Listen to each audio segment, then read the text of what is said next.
Hello, नमस्कार। कोविड-19 के इस मुश्किल घड़ी में बच्चों, हम सभी लोग अपने घरों में रहकर कार्य करने के लिए थोड़ा मजबूर हैं। लेकिन मुंबई महानगर पालिका ने आपको घर बैठे ही पढ़ाने या यूँ कहें अध्ययन करने का एक मौका दिया है, जो कि हमारे महानगर पालिका के चैनल द्वारा आपको वीडियो के रूप में लेसन प्रसारित किया जाएगा। और उस लेसन के जो विषय हैं वो आपके स्क्रीन पर दिखाई देंगे और उसके टॉपिक भी आपको स्क्रीन पर ही दिखाई देंगे। तो चलिए शुरू करेंगे हम आज का अपना लेसन।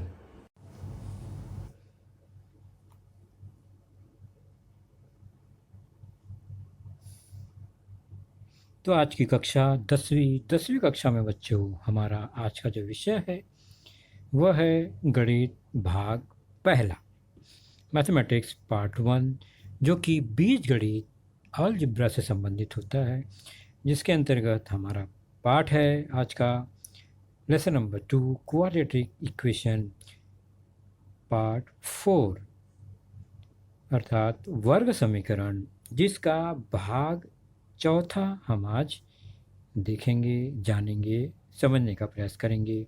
और मैं हूं आपका वर्चुअल मार्गदर्शक Ajay Kumar Maurya, MCGM virtual classroom Dadar से। तो बच्चों, इसके पहले के लेसन में हमने अब तक क्या समझा है, तो उसको रिवाइज हमेशा करते रहिए बच्चों, क्योंकि जो भी प्रश्न है, वर्ग समीकरण हो चाहे रेखीय समीकरण हो, उसे रिवाइज करते रहना बहुत ज़रूरी है।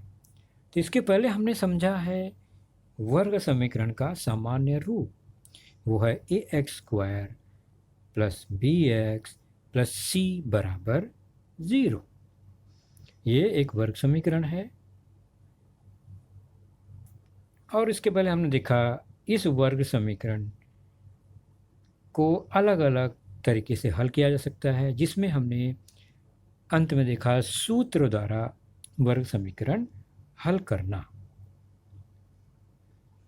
तो सूत्र द्वारा किस तरह हल करते हैं? ax² plus bx plus c बराबर 0 इस स्वरूप के वर्ग समीकरण में ABC जो गुणांक है उसको ध्यान में रखकर यह सूत्र बना है।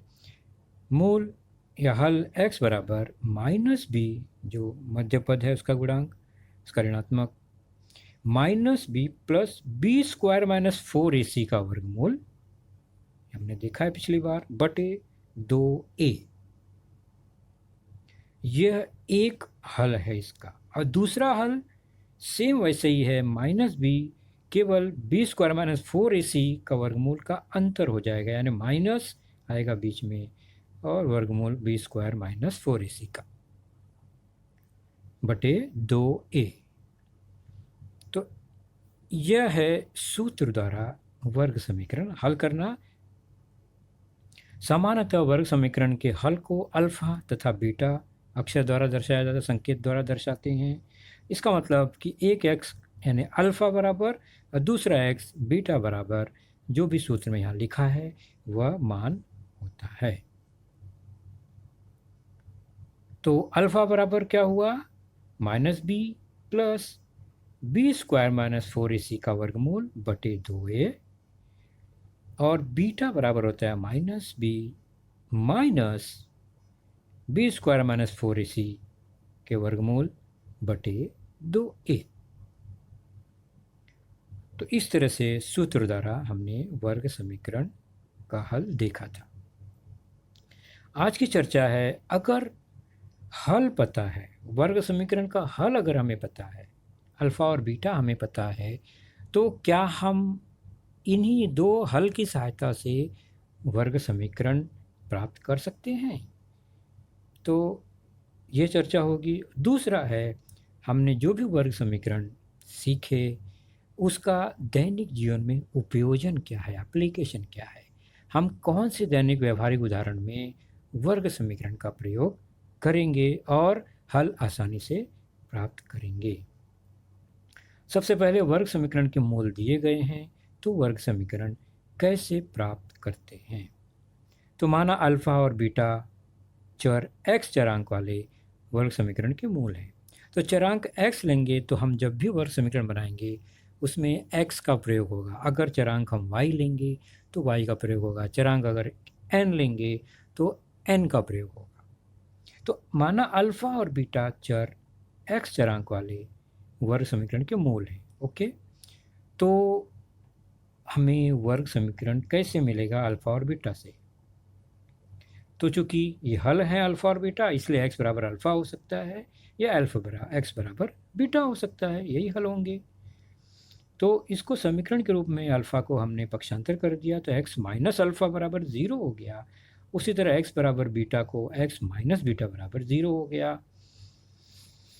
तो x minus alpha x minus beta का गुणनफल भी 0 होगा, तभी या तो पहला पद 0 होगा या तो दूसरा 0 होगा। इसको अगर हम सरल रूप दें तो X square minus alpha plus beta x धन अल्फ़ा बीटा बराबर 0 प्राप्त होता है। मतलब यहाँ पर ध्यान से निरीक्षण करें तो x चरांक तो है ही है, अल्फ़ा और बीटा, एक बार अल्फ़ा और बीटा को जोड़ा गया है, एक बार अल्फ़ा और बीटा का गुणनफल ज्ञात किया गया है। तो इस तरह का एक समीकरण हमें मिल सकता है। अगर हमें अल्फ़ा और बीटा पता हो तो अल्फ़ा और बीटा यानी हल का मान यहाँ रखेंगे और समीकरण x चरांक वाला वर्ग समीकरण प्राप्त कर सकते हैं। तो सामान्य तौर पर हम क्या कह सकते हैं, एक्स स्क्वायर माइनस दोनों मूलों का योग गुणे x धन दोनों मूलों का गुणनफल बराबर 0। यह एक सामान्य वर्ग समीकरण प्राप्त हो जाएगा अगर हमें उसके मूल पता है तो। चेक करके देखते हैं हल उदाहरण पेज नंबर 48 पर। उदाहरण पहला, जिस वर्ग समीकरण के मूल -3 तथा -7 हो तो ऐसे वर्ग समीकरण हमें बनानी है। मूल यानी अल्फ़ा और बीटा दिया गया है, हमें वर्ग समीकरण बनाना है। चर नहीं दिया गया है, चर आप x मान के बनाइए, y मान के बनाइए, z मान के बनाइए, n मान के बनाइए, कुछ भी बना सकते हैं। तो मैं x लेकर बनाने का प्रयास करता हूँ। कॉमन तौर पर x का ही प्रयोग करते हैं। तो माना कि पहला एक जो मूल अल्फ़ा है वो -3 है और बीटा जो है -7 है। प्रश्न में दिया गया है हल। तो हमारा जो समीकरण का रूप कैसा होगा, हमने देखा एक्स स्क्वायर माइनस अल्फ़ा धन बीटा यानी मूलों का योग x धन अल्फ़ा गुणे बीटा मूलों का गुणनफल बराबर 0 होगा। ओके, अब अल्फ़ा और बीटा का मान तो दिया ही गया है, तो उनका योगफल अलग से निकाल के हम यहाँ रख सकते हैं या हम यहीं हल करेंगे। अल्फ़ा -3 है प्लस बीटा -7 है, x धन अल्फ़ा गुणे बीटा तो अल्फ़ा -3 है गुणे बीटा -7, ये एक साथ हो जाएगा बराबर 0। तो अब इसका सरल कर देंगे रूप, तो X square minus -3 -7 equal to -10 X plus -3 into -7 हो गया +21 इक्वल टू 0। और सरल करेंगे तो हो गया X square minus into minus plus 10x plus 21 is equal to 0। तो हमें यह एक x चर वाला वर्ग समीकरण प्राप्त हो गया जिसके हल थे -3 -7। तो इस तरह से मूल दिया गया हो, कोई भी मूल हो, हमें वर्ग समीकरण हम प्राप्त कर सकते हैं। प्रश्न संग्रह 2.5 पेज नंबर 50 आपके पाठ्यपुस्तक में है, उसके कुछ उदाहरण को हम देखते हैं। जिसका 5वां उदाहरण है, ध्यान से देखेंगे, X square -4kx plus k plus 3 equal to 0। इस वर्ग समीकरण के मूलों का योगफल तथा उसके मूलों का योगफल उसके गुणनफल का दुगना है तो k का मान ज्ञात कीजिए। यहाँ पर कंडीशन, शर्त, जानकारी दी गई है उनके मूलों के संबंध में। सबसे पहले हम समीकरण को ध्यान से देखेंगे और उसे एक सामान्य रूप में लिखेंगे। X square minus 4kx plus के प्लस 3 इक्वल टू 0 हम तीन पद के रूप में लिखेंगे। तो एक्स स्क्वायर माइनस 4kx यानी चरांक की घात 2 फिर चरांक धन के प्लस 3 को एक साथ रखेंगे ताकि वह सी का रूप प्राप्त कर ले बराबर 0। अब ये जो समीकरण है इससे हम अगर तुलना करें तो हमें क्या जानकारी मिलेगी? चर को छोड़कर अल्फा धन बीटा की जगह पर 4k है। अल्फा धन बीटा यानी उनके मूलों का योगफल वह है 4k। उसके बाद अल्फा गुणे बीटा वो कितना है? वो है k प्लस 3। दिखाई दे रहा है आपको ऊपर। अब प्रश्न में क्या दिया गया है? हमें तो मिल गया मूलों का योग, मूलों का गुणनफल। प्रश्न में दिया गया है मूलों का योगफल, वो बराबर है गुणनफल का दुगना। यानी क्या होगा? मूलों का योगफल जो कि 4k है, गुणनफल k प्लस 3 है, उसका दुगना यानी गुणे 2। यह एक सामान्य सा समीकरण बना। इसको हल करेंगे तो क्या आएगा? 4k बराबर 2k धन 6 और सरल करेंगे 4k माइनस 2k हो गया, 2k पक्षांतर किया हमने बराबर 6। इस हिसाब से 2k बराबर 6। तो k का मान क्या आया? k बराबर 3 आ गया। और प्रश्न में पूछा है k का मान ज्ञात कीजिए, तो k बराबर 3 आया। तो इस तरह से यह प्रश्न हल हुआ। तो हमने देखा मूल दिए गए थे, तो हमने समीकरण कैसे ज्ञात किया और इन्हीं मूलों का योग, मूलों का गुणनफल से एक शाब्दिक प्रश्न भी हल किया। अब चलते हैं वर्ग समीकरण का दैनिक जीवन में उपयोजन क्या है। Application of quadratic equation. कुछ व्यवहारिक उदाहरण द्वारा ही हम इसको समझने का प्रयास करेंगे। प्रश्न संग्रह 2.6 52 पेज नंबर पर है आपके पाठ्यपुस्तक में।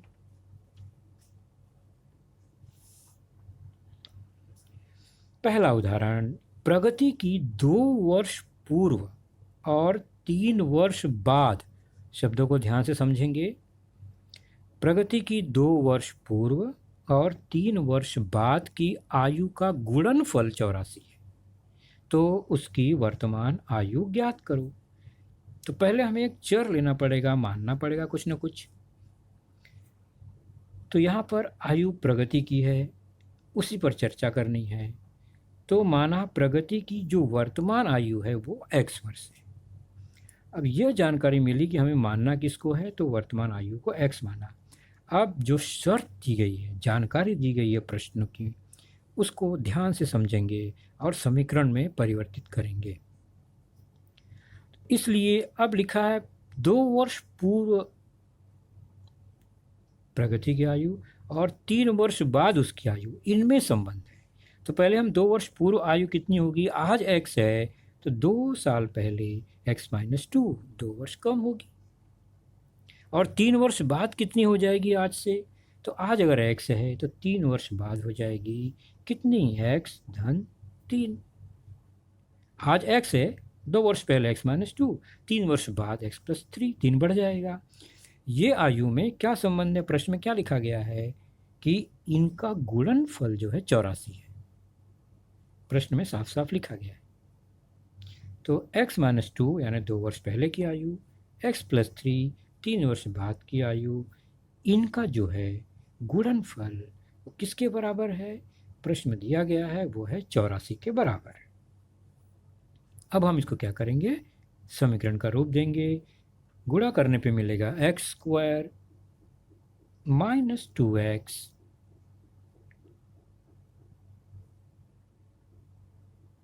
प्लस 3x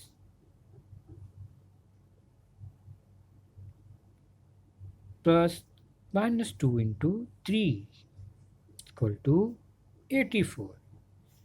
सरल करेंगे तो ये बन जाएगा x² plus x -6 equal to 84। पक्षांतर करते हुए सामान्य रूप देंगे वर्ग समीकरण का, तो x² प्लस x -6 और 84 को पक्षांतर करेंगे तो -84 हो जाएगा, दैट इज इक्वल टू -90। जुड़ जाएंगे, 90 हो जाएगा बराबर 0। तो यह एक समीकरण मिल गया, वर्ग समीकरण। और वर्ग समीकरण हमने कैसे हल किया है आपको अच्छी तरह से पता है, गुणनखंड विधि द्वारा हमने हल इसे किया है। तीसरा पद c -90 है, मतलब यहाँ पर गुणा करने पर ऋण 90 आना चाहिए, और ऋणात्मक है इसलिए घटाने पर बीच वाला पद यानी 1 आना चाहिए। तो बीच वाला पद का गुणांक वह घटाने पर आएगा और c का जो है वह गुणा करने पर आना है। ऐसे दो संख्या हमें लेनी है। तो हम चेक करेंगे तो हमें पता चलेगा कि 10 9 90 और 10 में से 9 हटाएंगे तो 1 आता है। तो घटाने पर बीच वाला पद, गुणा करने पर अंतिम पद मिल रहा है। चिन्हों का ख्याल रखें तो बीच वाला पद धनात्मक है, इसलिए बड़ी संख्या धनात्मक और छोटी संख्या ऋणात्मक होगी। तो 10x माइनस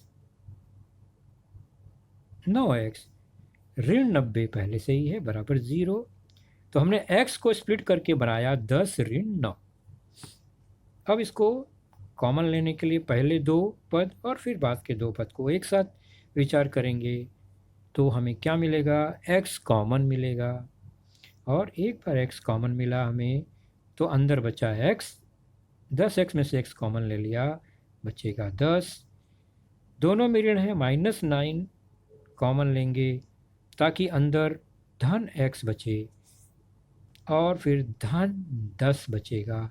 90 में से 9 को कॉमन लिया तो 10 गुणनखंड बच जाएगा बराबर 0। हमारा मुख्य उद्देश्य यही होता है कि कॉमन लेने पर जो पद बचता है, जैसे x+10 पहले बचा है तो बाद में भी x+10 ही आना चाहिए, उसी को ध्यान में रख के हम -9 को कॉमन लेते हैं बराबर 0। अब दो पद में x+10 है इसलिए x+10 दोनों में से हमने एक जगह ले लिया, x+10 को कॉमन लिया तो बचा क्या, तो पहले पद में बचा x और दूसरे पद में -9 बराबर 0। अब दो पदों का गुणनफल बराबर 0 हो तो या तो पहला पद 0 होगा या दूसरा पद 0 हो सकता है। x+10 बराबर 0 होगा या x-10 बराबर 0 होगा। दोनों में से कोई भी एक 0 होने पर गुणनफल 0 आता है, यह गुणधर्म है यहाँ पर। अब इन दोनों को बारी बारी से सरल करेंगे। x बराबर 10 को पक्षांतर किया तो -10 हो गया उस तरफ, और यहाँ पर या x बराबर -9 है, पक्षांतर किया +10 हो गया।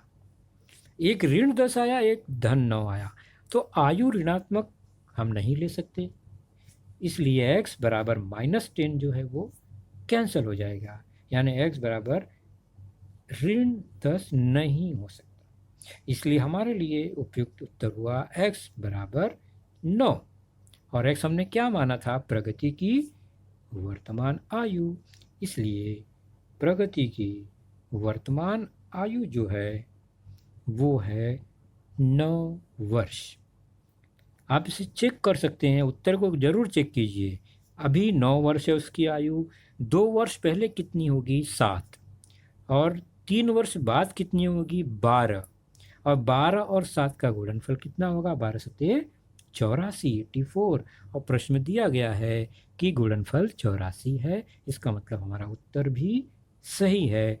प्रगति की वर्तमान आयु 9 वर्ष है। पेज नंबर 52, प्रश्न संग्रह 2.6, उसका एक प्रश्न है दूसरा, उसे ध्यान से देखेंगे। दो क्रमिक सम प्राकृत संख्याओं के वर्गों का योगफल 244 है। वे संख्याएं ज्ञात करें। ध्यान दो, दो संख्या है, क्रमिक संख्या है और सम संख्या है और प्राकृत संख्या है। प्राकृतिक है मतलब वह धनात्मक ही होगी और पूर्ण संख्या होगी, धन पूर्ण होगी। उसके बाद क्रमिक है तो क्रम से आने वाली है, और सम है तो सम आने वाली संख्याएं होती है या विषम संख्या जो होती है वो क्रमिक होने पर भी 2 का अंतर के बाद ही आती है। जैसे 2, 4, 6 एक क्रमिक सम संख्या है, तो 2 के बाद 4 कब आएगा? जब 2 में 2 जोड़ेंगे तो 4 आएगा, 4 में 2 जोड़ेंगे तो 6 आएगा। यानी 2 2 जोड़ेंगे तो क्रमिक सम या क्रमिक विषम संख्याएं आती हैं। तो यहाँ पर सम प्राकृत संख्याएं हैं। अगर एक को x मानेंगे तो दूसरा x+2 ही आएगा। तो शुरू करें हम। 2 क्रमिक सम प्राकृत संख्याओं के आधार से शुरुआत करेंगे और एक बार दोनों मिल गए तो उनके वर्गों का योगफल 244 है, समीकरण प्राप्त करेंगे। तो माना पहली सम प्राकृत संख्या x है, पहली x है, तो दूसरी क्या होगी? दूसरी जो क्रमिक सम संख्या होगी वो x में 2 जोड़ दिया, तो ये दूसरी संख्या मिल गई। तो हमें दोनों प्राकृत संख्या मिली जो कि सम है और क्रमिक है। अब प्रश्न में दिया गया इनके वर्गों का योगफल, यानी पहली संख्या और दूसरी संख्या के वर्ग करके उनका योगफल करेंगे तो 244 आता है। तो समीकरण कैसे बनेगा? पहली संख्या x उसका वर्ग, दूसरी संख्या x+2 उसका वर्ग, इनका वर्गों का योगफल यह किसके बराबर है? 244 के बराबर, 244। इसलिए अब सरल करेंगे तो x² plus x+2 whole square का हम इसका गुणनखंड ज्ञात करें तो क्या होगा? सरल रूप, विस्तारित रूप हो जाएगा पहले का वर्ग यानी x वर्ग प्लस दोनों के वर्ग का गुणनफल यानी a+b होल स्क्वायर का सूत्र लगेगा। तो 2x का दुगना 4x हो गया, धन 2 का वर्ग 4 बराबर 244। सरल रूप देंगे तो x² हो गया 2x², 4x धन 4 बराबर 244। ध्यान से देखेंगे तो सभी संख्याएं 2 से कट जाएंगी, तो दोनों पक्षों में 2 से भाग देंगे तो क्या हो जाएगा? या और सरल करते हैं, 244 को पक्षांतर करेंगे, 244 और 4 का अंतर 240 हो जाएगा, ऋणात्मक हो जाएगा, बराबर 0। ऐसे भी कर सकते। अब यहाँ पर 2 से भाग देखते हैं तो x² 2 से कट गया 2, 4x को 2 से काटेंगे 2x, ऋण 240 को काटेंगे तो 120 आएगा, बराबर 0। ये कैसे प्राप्त हुआ? दोनों पक्षों में 2 से भाग देने पर मिला। इसको अब सरल करेंगे यानी यह एक वर्ग समीकरण मिला। हम इसका हल प्राप्त करेंगे। x² + 2x - 120 = 0।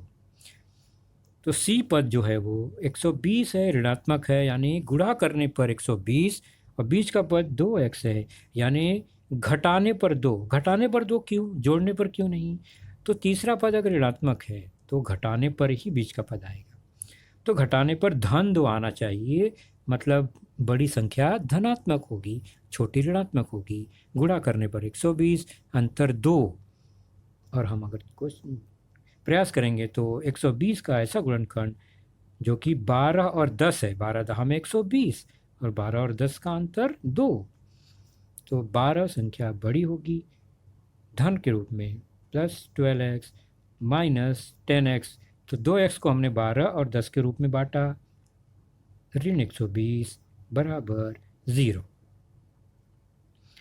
अब जोड़ी बनाएंगे और कॉमन लेकर प्रश्न को हल करेंगे, जो कि आप स्वयं करेंगे। मैंने हिंट दे दिया है और आप आसानी से इसको कर लेंगे। करेंगे ना? कोशिश कीजिए, आगे बहुत ही सरल है। आपको एक धनात्मक और एक ऋणात्मक संख्या मिलेगी, तो हम ऋणात्मक संख्या नहीं लेंगे क्योंकि वो प्राकृतिक नहीं है। इसलिए जो धनात्मक संख्या आएगी x बराबर मान में, वही हल लेकर हम प्रश्न को हल करेंगे। चलिए पेज नंबर 52 2.6 का एक प्रश्न जो है उसका भी हिंट मैं दे देता हूँ, प्रश्न आप ही हल करेंगे।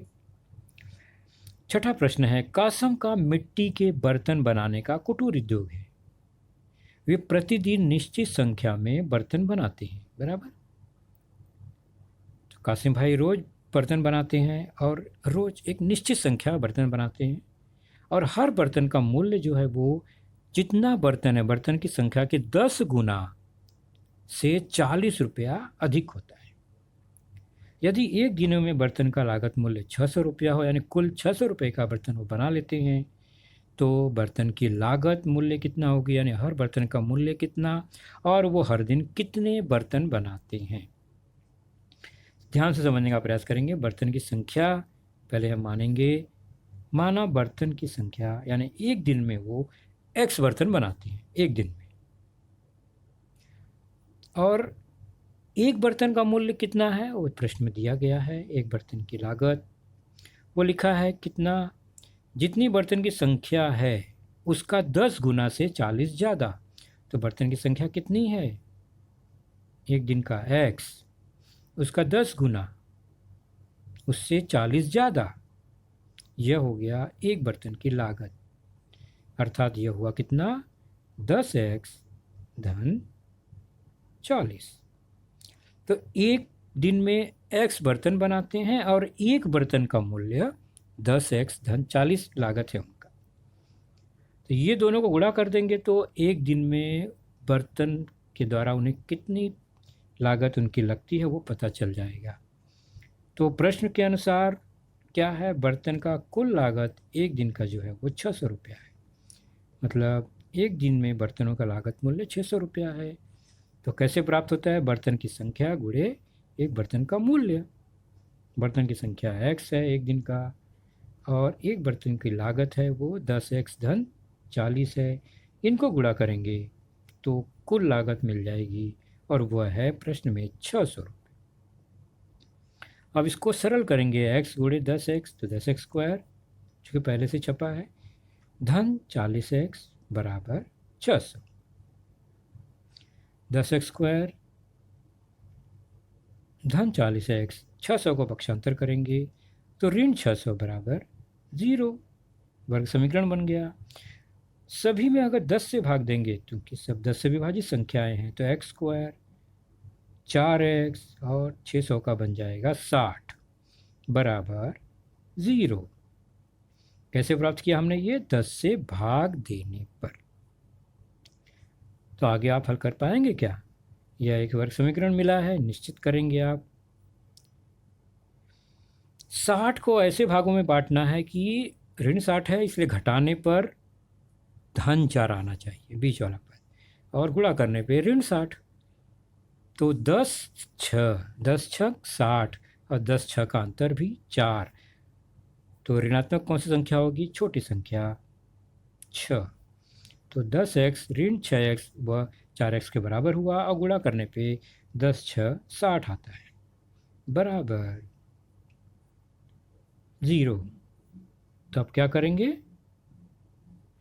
अब हम कॉमन लेंगे, और कॉमन लेने पर हमें संख्या मिलेगी x,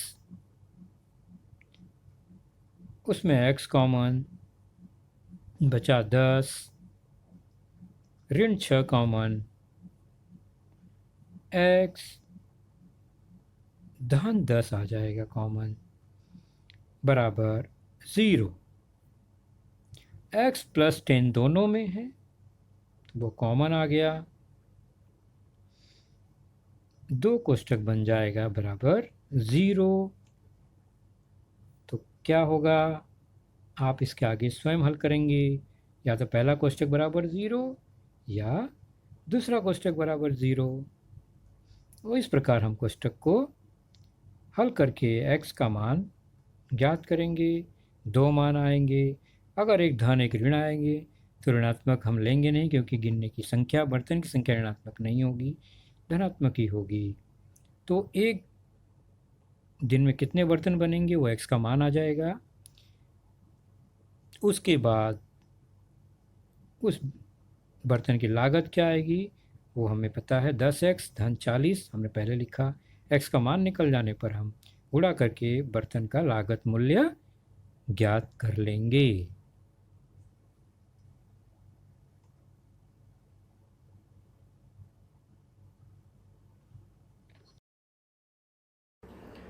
तो बच्चों, आपने देखा आज का लेसन, उसके प्रमुख मुद्दों को ध्यान से बार बार दोबारा देखकर समझने का प्रयास कीजिए, क्योंकि एक बार देखने पर किसी को भी वो पूरा मुद्दा समझ में नहीं आता।